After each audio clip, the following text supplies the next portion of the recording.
Ja, jeg skulle skrive den her synopsis om unge og demokratisk deltagelse. Og i min indledning der har jeg skrevet, at jeg synes, det er relevant at se på, om de unge er demokratisk dovne, også fordi der er valg her igen til efteråret, så det er interessant at kigge på, hvorfor det er, at de unge ikke stemmer, og hvilke effekter, som det eventuelt kan have på det danske repræsentative demokrati. Min problemformulering lyder, hvordan kan det være, at valgdeltagelsen blandt danske unge falder, og hvilken effekt har det på det repræsentative demokrati? Så mit problemstilling er, hvad er årsagen til, at mange unge ikke stemmer? Hvorfor er det vigtigt for det danske demokrati, at unge stemmer? Og hvordan påvirker det danske repræsentative demokrati, både positivt og negativt, at flere unge ikke deltager? Metode og teori.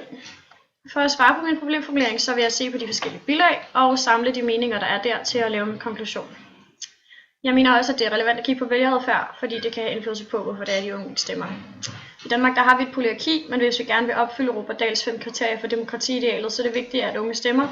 Også fordi det truer den del af det danske demokrati, der er et deltagelsesdemokrati, så hvis folk ikke stemmer, så falder deltagelsen jo. Og jeg har primært brugt bilag 2 og bilag 4 for at besvare mine spørgsmål. Så hvad er årsagen til, at mange unge ikke stemmer? I bilag 2, danske demokratisk dovne, så fremgår det, at 56% af de unge har stemt ved et politisk valg, både regionalt og nationalt. Og det tal er altså faldet fra 64% ved en tidligere undersøgelse i 2011, så det er jo allerede meget lave tal, vi har at gøre med. Og lignende tal kan man finde i alle de andre bilag. Altså, det er det, der står de fleste steder.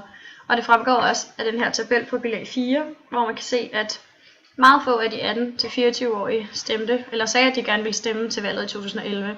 Man kan se, at det kun er 35% af de 17-24-årige, der gerne vil stemme, mens at i de andre aldersgrupper er tallene meget højere. Men hvorfor er det så egentlig, at de unge ikke stemmer? I bilag 2 så forklarer Jens Ole Dalgaard det, at det er fordi unge tit er i en livsfase, hvor de lige er flyttet, og derfor så kender de ikke så meget til de kommunale problemer og til de kommunale politikere. Så derfor så har de svært ved ligesom at forholde sig til, hvad det er, de skal stemme på, og derfor så stemmer de ikke. Samtidig så er de så også meget optaget af deres uddannelse og deres flytning. Men der argumenteres godt nok også for, at selvom at de unge ikke stemmer, så er de altså ikke politisk dovne. De er meget aktive på f.eks. de sociale medier, også når det drejer sig om demonstrationer og deltagelse i debatter osv.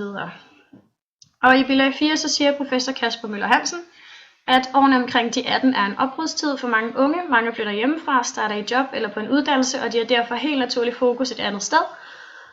Og de fokuserer ikke så meget på at sætte krydset til kommunalvalget, fordi at de har tankerne et andet sted. Så han forklarer altså også, at det er ikke fordi de er dovne, men det er fordi, at de bare har tankerne et helt andet sted og har travlt med mange andre ting. Så kan man også sige, at unge ikke stemmer på grund af den her tendens issue voting, hvor at vælgerne ligesom stemmer på de emner eller problemer, som er relevante for dem. Og da det ikke er de unges problemer eller emner, der ligesom er oppe i politik, og der er ikke så meget fokus på dem, så kan det være, at de unge tænker, at det ikke er relevant for dem at stemme, fordi det ikke rigtig involverer dem direkte. Men hvorfor er det vigtigt for det danske demokrati, at unge stemmer? I Danmark der har vi jo som sagt et demokrati, og mange mener, at det er vores pligt som borgere at stemme, og derfor så skal unge også gøre det. I bilag 2 så står der, at unges meninger er vigtige, og det er også vigtigt, at de bliver hørt, og at de skal med. I Danmark så har vi som sagt et repræsentativt demokrati. Vi vælger politikere, som vi ligesom mener kan repræsentere vores interesser og vores meninger. Men vi har også et deltagelsesdemokrati, og det indgår ligesom, at alle ligesom skal stemme, og alle er involveret i politik. Så at unge ikke deltager, det kan ligesom true den del af deltagelsesdemokratiet, som vi har i Danmark. I bilag 1 så står der, at hvis man ikke følger med i politik, så er det svært at blive repræsenteret, og hvis man ikke bliver repræsenteret, så er det også svært at følge med. Så det går altså i sådan en ung ring, at hvis unge de ikke stemmer nu, så bliver de ikke repræsenteret, og så er det også svært for dem at følge med senere.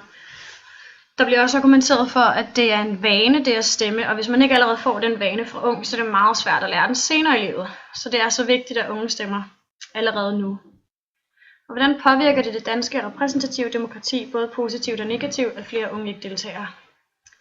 I bilag 2 så fremgår det, at man kan læse danskernes mangel på deltagelse som en tillidserklæring til det danske demokrati. Så det er altså ikke en positiv påvirkelse af demokratiet, men det er mest, at man kan se på det som positivt ved, at unge bare har så meget tillid til det danske system og til det danske demokrati, at de ikke føler, at der er noget behov for at stemme, fordi de har det egentlig meget fint. Og der står også, at et velfungerende demokrati ligger op til passivitet. Så det er altså okay, at de ikke stemmer, altså hvis man ser på det positivt. Men så i bilag 2 udtaler Jens Ole Dalgaard, at det er jo problematisk for demokratiet, hvis udviklingen med den dalende valgdeltagelse for de unge fortsætter. Vi ved, at det at stemme én gang også påvirker sandsynligheden for at stemme igen, og vi ved, at ulighed i valgdeltagelse også giver ulighed i repræsentationen. Unges interesse bliver mindre repræsenteret, hvis de ikke stemmer, så det er jo også et problem for de unge selv. Så han siger altså, at det kommer til at påvirke de unge negativt, hvis de ikke selv stemmer, fordi så bliver deres interesser ikke repræsenteret ordentligt, og det er et problem for dem. I bilag 4 så fremgår det også netop, at der kan opstå den her onde spiral, hvor det ender med, at det ikke er normalt for unge at stemme, og så kan det blive rigtig, rigtig svært at indføre det igen. Altså det med at stemme, hvis der bare er kommet den her tendens til, at man bare ikke skal stemme, når man er ung. Så min konklusion er altså, at unge ikke stemmer, fordi de har travlt med mange andre ting, og der bliver ikke lagt ordentlig fokus på de emner, som interesserer de unge. Og så derfor, på grund af issue voting, så stemmer de unge altså ikke, fordi de i gåseøjne ikke har noget ordentligt at stemme på. Og unge er tit i et sted i deres liv, netop hvor de har travlt med andre ting, så derfor så er det ikke lige der, hvor man skal sætte krydset, der er fokus på. Det er mest på uddannelse og flytning og mange andre ting. Men jeg kan også konkludere, at det er vigtigt for de unge at stemme, da det hører sig til i et repræsentativt demokrati og et deltagelsesdemokrati. Også hvis man så ikke stemmer som ung, så er det meget svært at begynde på det senere i livet. Plus at det er meget vigtigt for de unge at stemme, fordi ellers så bliver deres interesser altså ikke repræsenteret ordentligt. Og det bliver et problem for dem selv.